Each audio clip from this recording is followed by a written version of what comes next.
Neural transmission. Neurons तो हमारा detail में हो गया, कम्युनिकेशन भी उसकी डिटेल में हो गई है। अब ये कम्युनिकेशन, सॉरी, कम्युनिकेशन आगे हम थोड़ा सा डेप्थ में जाके समझने लगे हैं कि ये न्यूरल ट्रांसमिशन होती कैसे है बेसिकली। एक न्यूरॉन से जो पैगाम जा रहा होता है वो किस तरह से जा रहा होता है, उसको पढ़ने लगे हैं। न्यूरल ट्रांसमिशन, ट्रांसड्यूसर्स,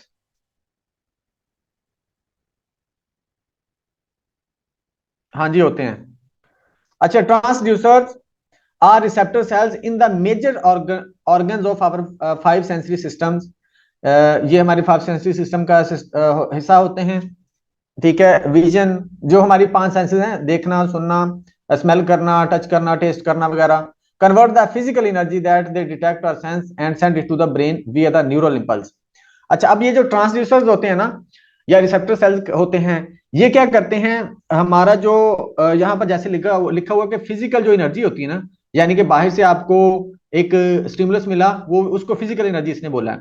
उसको फिर इसने क्या करना है, जो हमारी सेंसेस होती हैं उनको डिटेक्ट करते हैं, डिटेक्ट करने के बाद उसको इलेक्ट्रिकल इंपल्स में तब्दील करना होता है, जिसको न्यूरल इंपल्स भी बोल देते हैं।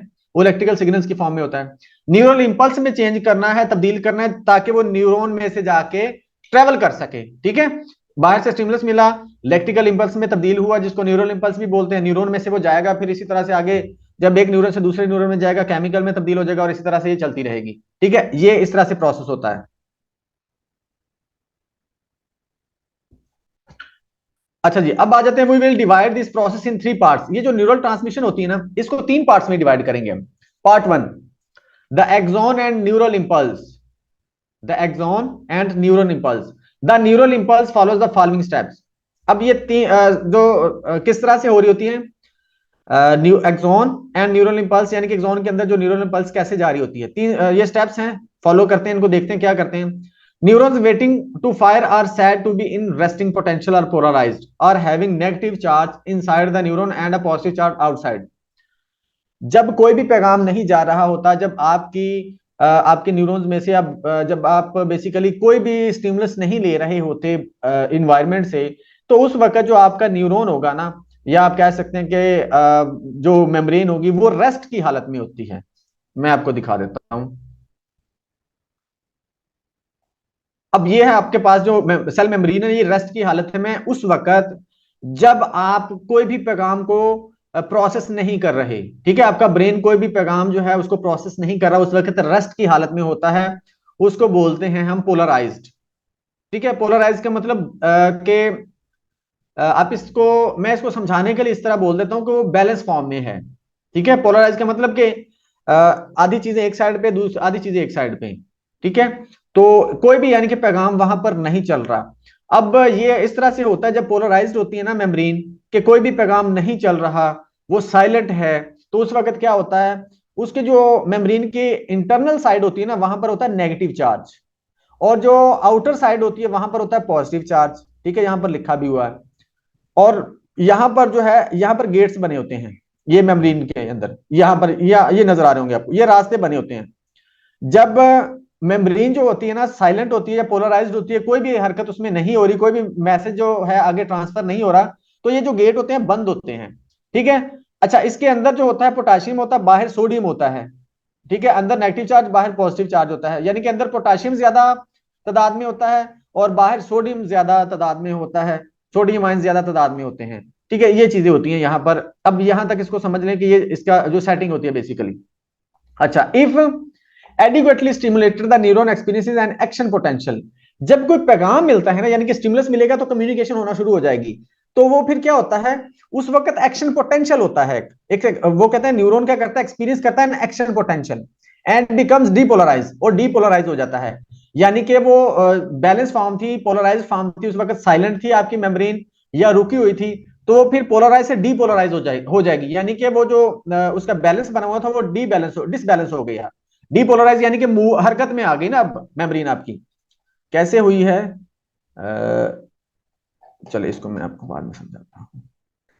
अच्छा, डीपोलराइज व्हेन दिस अकर्स, जब ऐसा होता है ना, पोलराइज हो जा डीपोलराइज होती है, हरकत शुरू होती है, कोई मैसेज आता है, तो voltage gated ion channels open, ये जो मैंने आपको चैनल्स बताए ना, ये ओपन हो जाते हैं।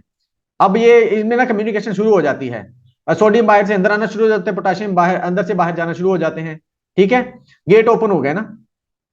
अच्छा उसके बाद किधर गया, अच्छा allowing positively charge sodium ion to enter, sodium ion enter हो जाते हैं।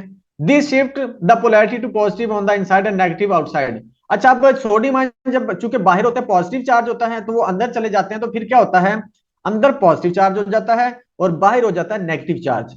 जब ये पैगाम मतलब कि चलना शुरू होता है, जब एक्शन पोटेंशियल होता है, ठीक है, यानी कि पैगाम जब ट्रांसफर हो रहा होता है, या आप कह सकते हैं कि न्यूरॉन में से गुजर रही है ना मालूमात, उस वक्त की बात है। Note that ions are charge particles found both inside and outside the neuron. Ions क्या होता है, ये चार्ज पार्टिकल्स होते हैं जो मेम्ब्रेन के अंदर और बाहर पाए जाते हैं। अच्छा once the action potential passes from one segment of the axon to the next, the previous segment begins to repolarize. जब एक दफा जो है पैगाम आगे गुजर जाता है ना, तो पीछे वाली फिर क्या हो जाती है, रिपोलराइज होना शुरू हो जाती है। This occurs because sodium channel close and potassium channels open. क्यों, क्योंकि सोडियम चैनल क्लोज हो जाते हैं, सोडियम आना बंद हो जाता है, और पोटेशियम का जो चैनल है वो ओपन हो जाता है। Has a positive charge so the neuron becomes negative again on the inside and positive on the outside. हुआ ये था कि जब पैगाम ट्रांसफर हुआ ना, तो ये सोडियम अंदर आना शुरू हो गया। जब सोडियम अंदर आया तो अंदर नेगेटिव चार्ज हो गया, सॉरी अंदर पॉजिटिव चार्ज हो गया, बाहर नेगेटिव चार्ज हो गया, यानी कि डिसबैलेंस हो गई ना चीजें, पहले अंदर नेगेटिव था बाहर पॉजिटिव था। अब ये हुआ कि बाहर नेगेटिव चार्ज हो गया, अंदर पॉजिटिव चार्ज हो गया। उसके बाद क्या हुआ, जब ये सोडियम आयन वाला गेट बंद हो जाएगा तो फिर पोटेशियम वाला खुल जाता है, पोटेशियम फिर बाहर जाना शुरू हो जाता है। फिर क्या होता है, बाहर नेगेटिव चार्ज हो जाता है, फिर अंदर पॉजिटिव चार्ज हो जाता है, यानी कि वो उसी तरह से चीजें, सॉरी दोबारा वो उस तरह से रिपीट हो जाती हैं चीजें कि has positive charge so the neuron becomes negative again on the inside, यानी कि वो दोबारा अपनी असली हालत में आ जाता है, अंदर नेगेटिव हो जाता है, बाहर पॉजिटिव हो जाता है। अब इसको इस तरह से समझाता हूं आपको। अब ये है हमारे पास एक्शन पोटेंशियल का, इसको अच्छे से समझ लीजिएगा, ये समझ लिया तो ये सारा टॉपिक आपको समझ आ जाएगा। ये हमारे पास एक्शन पोटेंशियल का प्रोसेस है, जो डीपोलराइजेशन रिपोलराइजेशन मैं ऊपर पढ़ रहा था, इससे आपको समझाता हूं। हमारे पास जब मेमोरीन होती है ना, जब साइलेंट होती है, यानी कि कोई पैगाम नहीं ट्रांसफर जा हो रहा। आप लोगों को मेरी आवाज क्लियर आ रही है? बता दें, मुझे मुझे लग रहा है कि जैसे शायद आवाज क्लियर ना जा रही हो। ओके, ओके बस ठीक है। अब इसको समझिएगा, ये चीज आपने समझ ली ना, आपका अच्छा खासा जो कॉन्सेप्ट क्लियर हो जाएगा। इसमें इंशाल्लाह आपको जो है क्वेश्चन गलत नहीं होगा पेपर में, और इसमें से अक्सर आ जाता है क्वेश्चन। हमारे पास जब मेमोरी साइलेंट होती है, यानी कि कोई भी पैगाम नहीं आ रहा, हम बाहर से कोई इंफॉर्मेशन नहीं ले रहे, तो उस वक्त एक्शन पोटेंशियल नहीं होता। ठीक है, उस वक्त क्या होता है, ये आपको -70 नजर आ रहा होगा, यहां पर होती है मेमोरीन, यानी कि ये सीधी लाइन होती है, हरकत में नहीं हो रही होती, यानी कि हरकत में नहीं होती, साइलेंट होती है, सीधी होती है। ठीक है, इसको बोलते हैं रेस्टिंग स्टेट। ये रेस्ट कर रही है यहां पर मेमोरी, जब कोई भी पैगाम नहीं आ रहा बाहर से। मिसाल के तौर पर हम सो रहे हैं, उस वक्त हम सपोज कर लेते हैं कि उस वक्त हमारी मेमोरी क्या है, रेस्ट की हालत में है। हमारे न्यूरॉन में से कोई भी पैगाम ट्रांसफर नहीं हो रहा, तो रेस्ट की हालत में है सारी चीजें। अच्छा, अब क्या होगा कि जब बाहर से स्टिमुलस मिलता है, मिसाल के तौर पर आप सोए हुए उठे हैं, या आपको अचानक से किसी ने उठाया है, ठीक है, अचानक से कोई चीज आपको हिट हुई है, तो आप फौरन से उठे हैं। अब वो जो हिट हुई है ना, अब वो अगर वो उसकी इंटेंसिटी इतनी ज्यादा हो कि वो -55 जो चार्ज है ना, मिली वोल्ट चार्ज उसका हो जाए, यानी कि उसकी इंटेंसिटी इतनी होनी चाहिए कि वो आपका जो मेम्ब्रेन का चार्ज है ना, वो पहुंचा दे -55 पे। जब 55 को वो टच कर लेगा ना, ये आपका है थ्रेश होल्ड।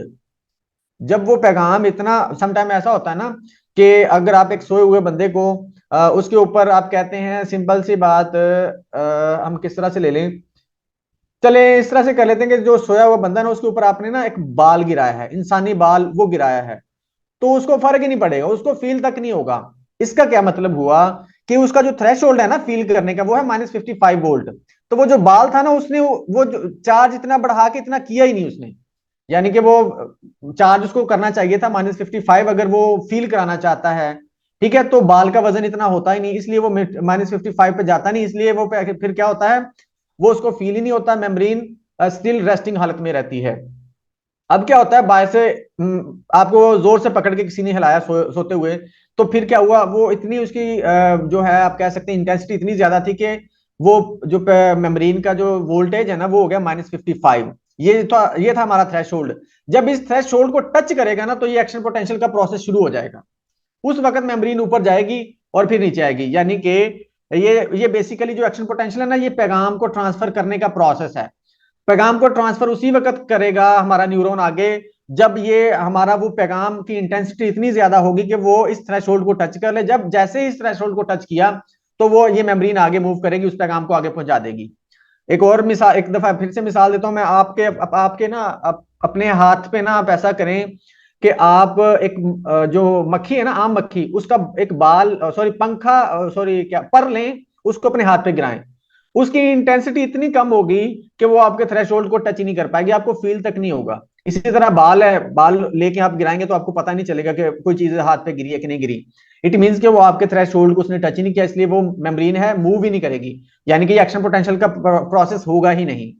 इस बात की समझ आओगे कि ये एक्शन पोटेंशियल कब होता है, जब आपके -55 वोल्टेज हो जाते हैं चार्ज, और यही हमारा थ्रेशोल्ड है। जब इस थ्रेशोल्ड को टच कर लेती है मेम्ब्रेन तो उस वक्त पैगाम आगे उसने जाना ही जाना होता है, एक्शन पोटेंशियल होना ही होता है। समझ आ गई इस बात की?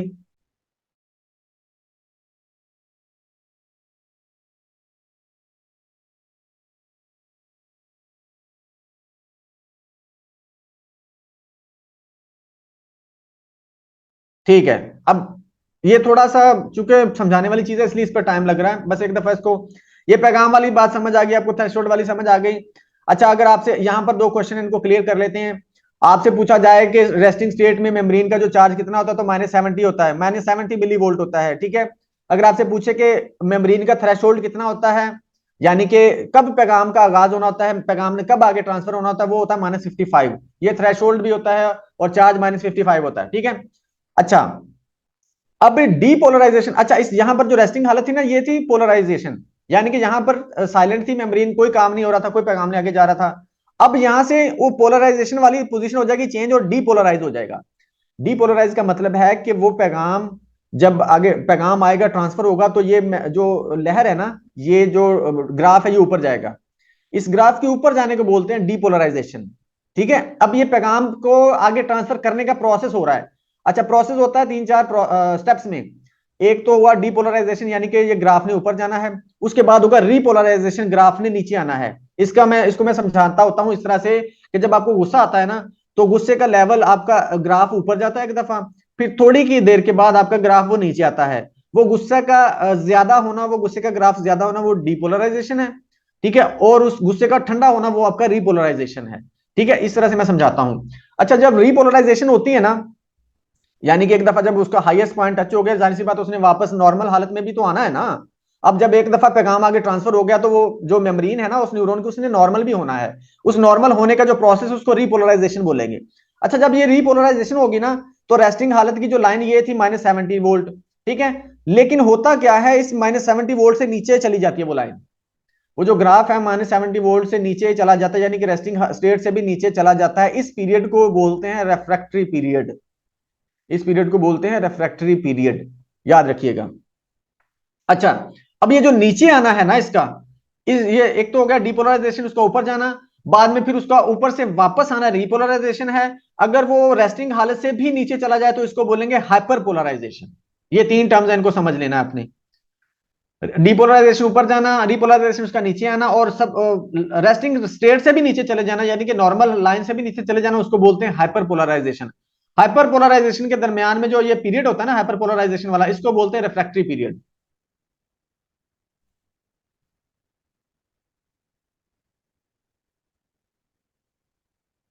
हाइपर पोलराइजेशन की आप इस तरह से मिसाल ले लें कि अगर आपको किसी पर सही गुस्सा आया था, यानी कि सही बात पर गुस्सा आया था, समझ लें आपके छोटे भाई ने गलती की थी या छोटी सिस्टर ने गलती की थी, तो आपको उस पर बहुत गुस्सा आया। आप वो प्रोसेस हुआ डिपोलराइजेशन, यानी कि आपके गुस्से का ग्राफ ऊपर गया। फिर थोड़ी देर के बाद आपका गुस्सा ठंडा हुआ, रिपोलराइजेशन हुई। लेकिन उसके बाद, ये मैं समझाने का मेरा एक तरीका इस तरह समझाता होता हूँ कि रिपोलराइजेशन हुई, आपको यहां पर रुक जाना चाहिए था रेस्टिंग स्टेट में। लेकिन हुआ क्या कि आप हालांकि सही भी थे, आपका गुस्सा जो सही था जायज था, आपने सही बात पे गुस्सा किया था। लेकिन उसके बाद जब गुस्सा ठंडा हुआ तो आपको पछतावा शुरू हो जाए। नॉर्मल लाइन के बाद आप, मतलब ये होता है ना कि मैंने सही गुस्सा किया था, इसको सबक सिखाना चाहिए था, ये इसकी गलती थी, आपको इस तरह बोलना चाहिए था। लेकिन हुआ क्या कि आप पछतावे में चले गए। वो पछतावे में जाना क्या है, आपका हाइपर पोलराइजेशन है। समझ आ गई?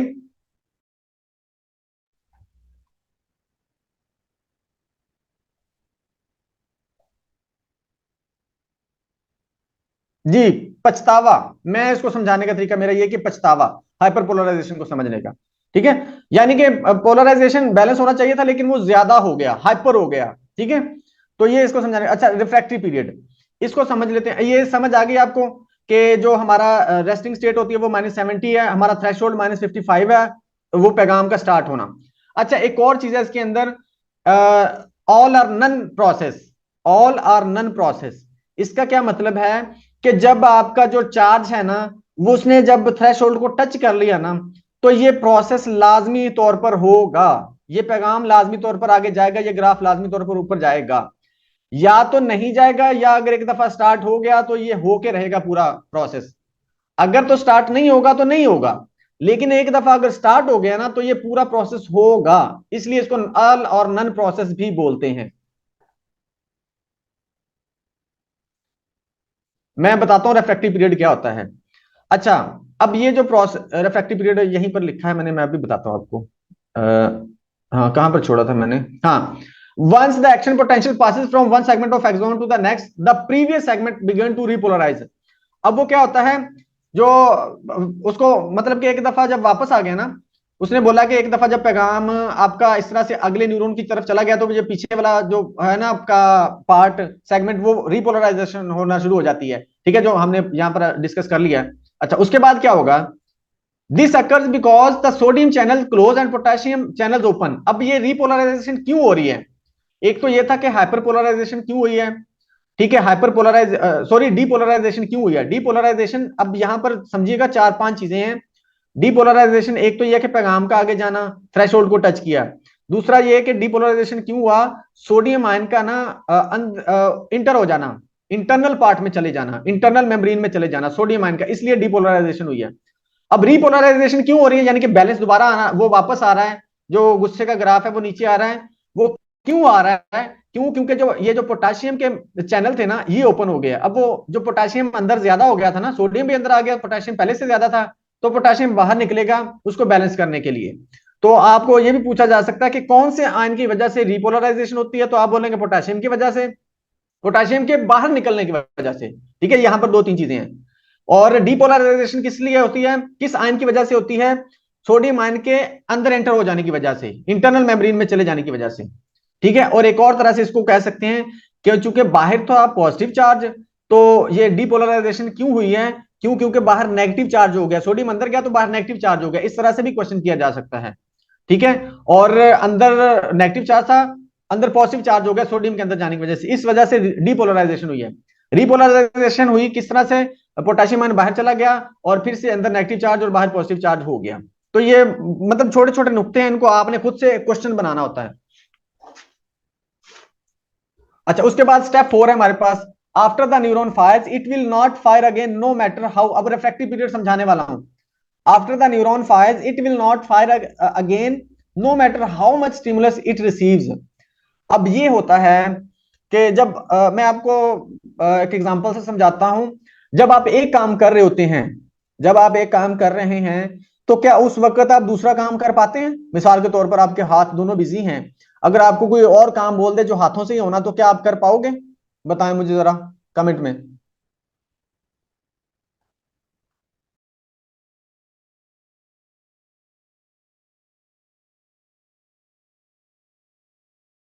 मैंने मुश्किल क्वेश्चन तो नहीं पूछा।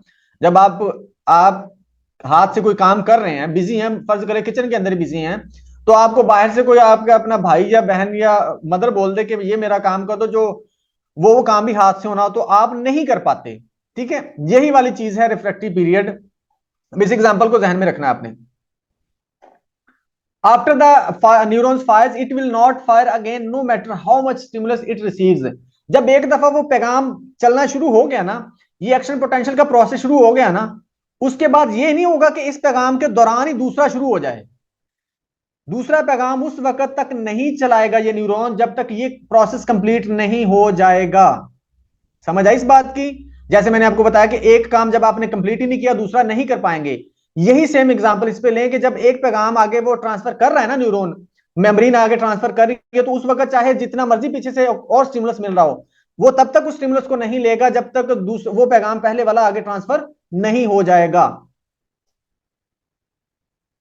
इस बात को जहन में रखना है आपने। आई होप कि समझ आ गई होगी। अच्छा, this is called the absolute refractory period. यही है रिफ्रैक्टरी पीरियड। जब एक पैगाम आगे पहुंचा रहा है उस वक्त चाहे जितना मर्जी बाहर से स्टिमुलस मिले, वो दूसरे पैगाम को नहीं लेगा जब तक पहले वाले पैगाम को आगे नहीं ट्रांसफर कर देगा।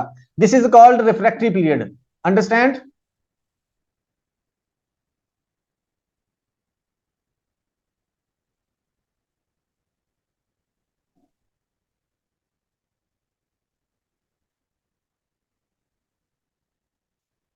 Okay, this is called absolute refractive period. जब वो एक पे काम आगे पहुंचा रहा है तो वो यानी कि एक काम कर रहा है दूसरा काम नहीं करेगा। ठीक है, think of it as the neuron absolutely will not fire no matter what. वो फायर ही नहीं करेगा जब चाहे कुछ भी हो जाए, क्योंकि पहले ही वो एक काम कर रहा है ना। जैसे आप किचन में पहले कोई काम कर रही थी, आपकी अम्मी ने बोला ये काम भी कर दो, आपने बोला कि मैं नहीं करूंगी जब तक मेरा ये काम नहीं होगा, या मैं पहले बिजी हूं, मेरे हाथ बिजी है, मैं नहीं कर सकती। ठीक है, तो ये बेसिकली एग्जांपल थी समझाने के लिए।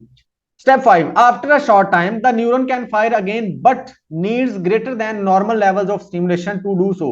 This is called relative refractive period. अब वो क्या होता है, कहते हैं जब आप चाहते हैं ना कि मेरा पैगाम भी, मतलब एक पैगाम तो जा रहा है ना, तो थोड़े से टाइम के बाद आपका पैगाम, आप चाहते हैं कि दूसरा पैगाम भी न्यूरॉन आगे ट्रांसफर करें, तो फिर क्या होगा, या आपकी एग्जांपल से समझाता हूं। आपने पहले उनको बोल दिया कि मैं पहले बिजी हूं, मैं काम नहीं कर सकती। ठीक है, लेकिन आपकी अम्मी अगर आपको बोले कि बेटा ये इमरजेंसी है, पहले इसको करो। मिसाल के तौर पर आपके भाई को चोट लग जाती है, छोटे भाई को, ठीक है, या भांजे भतीजे को, जिसको भी चोट लग जाती है, आपकी अम्मी, आप सब्जी काट रही थी या कुछ बना रही थी किचन में, तो आपकी अम्मी भागी भागी आती है कि इसको संभालो, तो आप फौरन से वो छोड़ देते हो। ठीक है, और उसको पकड़ लेते हो। ठीक है, इट मींस के वो जो दूसरा स्टिमुलस आया वो पहले स्टिमुलस से ज्यादा स्ट्रांग था, पहले काम से ज्यादा इंपॉर्टेंट था। ठीक है, यही वाली एग्जांपल जहन में रखते हुए, after a short time the neuron can fire again. Neuron पहले मतलब दोबारा से फायर करेगा, पैगाम को आगे पहुंचाएगा, but needs greater than normal levels of stimulation to do so. इसके लिए उसको ज्यादा स्टिमुलेशन, ज्यादा बड़ा स्टिमुलस, उसकी इंटेंसिटी ज्यादा होनी चाहिए पहले वाले से, अगर आप चाहते हो कि वो दूसरा पैगाम भी आपका ले ले। This is called the relative refractory period. इसको बोलते हैं रिलेटिव रिफ्रैक्टरी पीरियड। अंडरस्टैंड?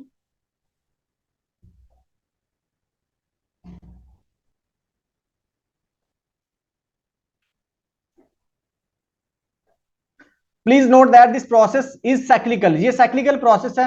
ये यानी कि एक दफा कंप्लीट होगा उसके बाद फिर से दोबारा स्टार्ट हो जाएगा। We started at resting potential in step 1 and at the resting potential in step 6, और इसी तरह से ये चलता रहता है।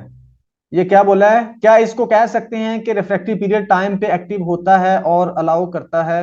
हाँ जी, आप आई थिंक आप ये कहना चाह रही हैं कि एक दफा जब कंप्लीट हो जाएगा उसके बाद दूसरा होगा। हाँ जी, ऐसा ही है। तो वो कहता है कि थोड़े से टाइम के बाद, ये नहीं कि एक पैगाम जा रहा है फौरन से दूसरा, कहता है थोड़ा सा जैसे ही टाइम गुजरेगा, वो तो मिली सेकंड में होगा टाइम, तो उसके बाद कहते हैं कि अगर आप चाहते हो कि उस पैगाम को आगे ट्रांसफर करे या फायर करे, तो फिर आपको स्टिमुलस थोड़ा सा तगड़ा देना पड़ेगा, इंटेंसिटी ज्यादा होनी चाहिए स्टिमुलस की नॉर्मल से।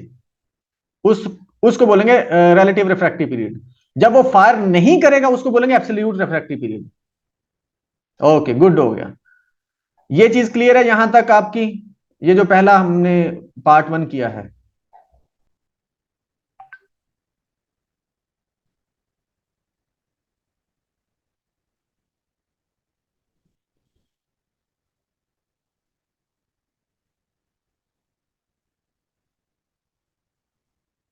ओके, बस इसको समझाना मकसद था आपको, बाकी आगे आप खुद ही इसको अच्छे से समझ लोगे।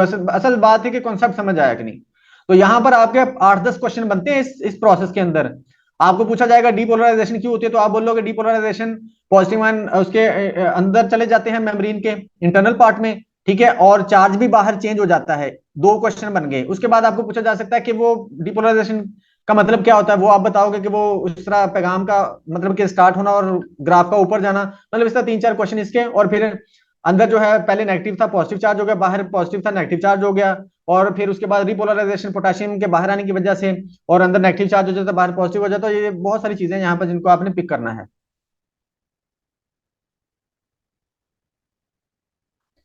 वो कह रहा है कि ये प्रोसेस साइक्लिकल है, यानी कि एक साइकिल चलता रहता है, एक दफा जब ये कंप्लीट होगा उसके बाद दोबारा से स्टार्ट हो जाएगा। ठीक है, ये वही वाली चीज है। यानी कि ये प्रोसेस तब मतलब कि ये सर्कल चलता ही रहता है इसी तरह से पैगाम, ये नहीं क्या कि पूरे दिन में एक ही दफा ऐसा होगा, ये बस रेगुलरली चलता रहता है मतलब ये प्रोसेस जो हमने पढ़ा है अभी। अच्छा, पार्ट टू में आ जाता है action potential. Action potential is a brief electrical signal that travels along the membrane of a neuron, neuron के मेम्ब्रेन में ये ट्रेवल करता है, and is essential for the communication within the nervous system. Communication के लिए जरूरी होता है। It is often refer to as the nerve impulse, इसको नर्व इंपल्स बोलते हैं। Action potential play a crucial role in the transmitting information between neurons, ये अहम रोल प्ले करते हैं इनमें कम्युनिकेशन के लिए। Enabling various physiological and cognitive processes including sensation, movement and cognition. और वो कहता है कि ये बेसिकली क्या है, अगर ये एक्शन पोटेंशियल होता है तो हम चीजों को समझते हैं और परफॉर्म करते हैं, अगर ये एक्शन पोटेंशियल ना हो ना तो हम कुछ भी ना कर सकें। बेसिकली हमें जो सेंस मिलती है ना, वो ये एक्शन पोटेंशियल ही उसको हमारे लिए वो कहते हैं कि पॉसिबल बना रहा होता है, हम चीजों को अंडरस्टैंड कर रहे होते हैं। अगर ये एक्शन पोटेंशियल का प्रोसेस ना हो तो पैगाम आगे चले ही ना और हम चीजों को समझ ही ना पाए। तो जब पैगाम आगे चलने की बात होगी तो उसमें हर चीज आ जाएगी, including cognitive processes, sensation, movement, cognition etcetera, बहुत सारी चीजें। और ये एक्शन पोटेंशियल बता दिया हमने, मैंने आपको बता दिया क्या होता है ऑल, और जो जो हमारा -70 है और -55, ये मैंने पहले आपको समझा दिया। ऑल और नथिंग प्रिंसिपल, ये भी मैंने आपको समझा दिया कि एक दफा फायर हो गया तो फिर हो गया। रिपोलराइजेशन, ये भी मैंने आपको समझा दिया। एब्सोल्यूट रेफ्रैक्टिव पीरियड, ये भी हो गया हमारा। पार्ट 3 में आ जाते हैं synapse. The electrical portion of the neural impulse is just the start, ये स्टार्ट होता है कहते हैं जब वो इलेक्ट्रिकल पोर्शन चलता है ना, न्यूरल इंपल्स आती है, एक्शन पोटेंशियल होता है। The actual code passes from one neuron to another neuron is a chemical form called neurotransmitter. वो जो हमने ऊपर भी बात कर ली है कि न्यूरोट्रांसमीटर वो एक न्यूरॉन से दूसरे न्यूरॉन में क्या करते हैं, आगे transfer. The point where this occur is called the synapse, जहां पर ये हो रहा होता है इसको बोलते हैं synapse. The synapse consist of three parts, तीन पार्ट्स में होता है। The axon of the sending neuron, the space in between the call synaptic space, इसको गैप को साइनेप्टिक स्पेस या गैप कहते हैं, या उसके बाद आर्कलेफ्ट भी बोलते हैं। And the dendrite of the receiving neuron, पहले के जो होते हैं वो सेंडिंग न्यूरॉन एक्सोन होता है, दूसरे का डेंड्राइट होता है। Once the electrical impulse reaches the end of the axon, जब ये यहां पर एक्सोन के एंड पे पहुंचती है, कॉल्ड द एक्सोन टर्मिनल, जिसको एक्सोन टर्मिनल कहते हैं। इट स्टिमुलेट्स सिनेप्टिक वेसिकल्स और neurotransmitter acts to release the neurotransmitter. ये है साइनेप्टिक वेसिकल्स जिसके अंदर न्यूरोट्रांसमीटर होते हैं। ये व्हाइट के अंदर आपको नजर आ रहा होगा, ये कौन सा कलर है, खाकी सा जो नजर आ रहा है, ठीक है, ब्राउन सा, सॉरी, ये न्यूरोट्रांसमीटर हैं। और ये जो व्हाइट कलर के आपको ये थैली सी नजर आ रही है, ये सिनेप्टिक वेसिकल्स, इसके अंदर न्यूरोट्रांसमीटर होते हैं। फिर वो क्या करता है, इसमें से न्यूरोट्रांसमीटर रिलीज होते हैं। Neurotransmitter will only bind to the their specific receptive sites. और ये न्यूरोट्रांसमीटर है ना, जब रिलीज होंगे तो ये नहीं कि ऐसे ही घुस जाएंगे दूसरे न्यूरॉन के अंदर, ये जिस तरह के न्यूरोट्रांसमीटर होंगे और आगे उसी तरह का रिसेप्टर भी होगा, ये उसी के साथ जाके अटैच होंगे, उसी में से एंटर होंगे।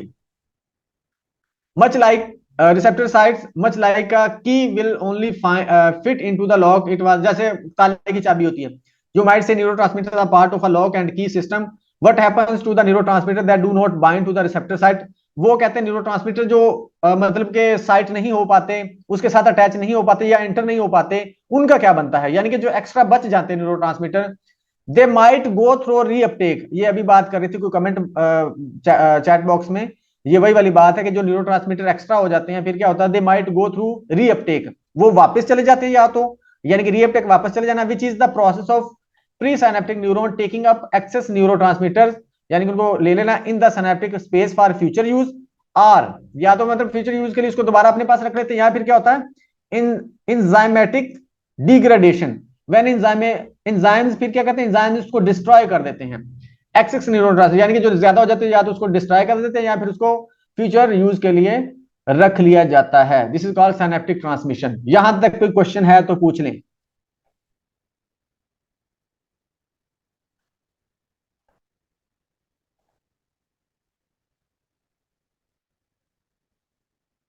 क्लियर है तो बोल दें, नहीं क्वेश्चन तो फिर अगर क्वेश्चन है तो पूछें।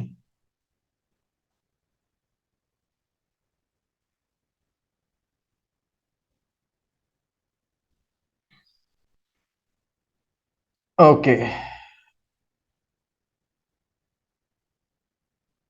नहीं नहीं, वापस अपनी जगह पे चले जाते हैं ना वो, उसमें वेसिकल्स में चले जाते हैं। रीअपटेक क्या मतलब होता है कि वापस चले जाना उसका।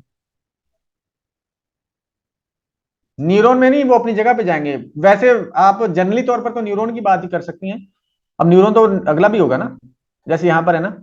अब ये देखें, यहां से रिलीज हुए तो यहीं वापस चले जाएंगे वो वेसिकल्स के अंदर, या फिर इसको डिस्ट्रॉय कर दिया जाता है।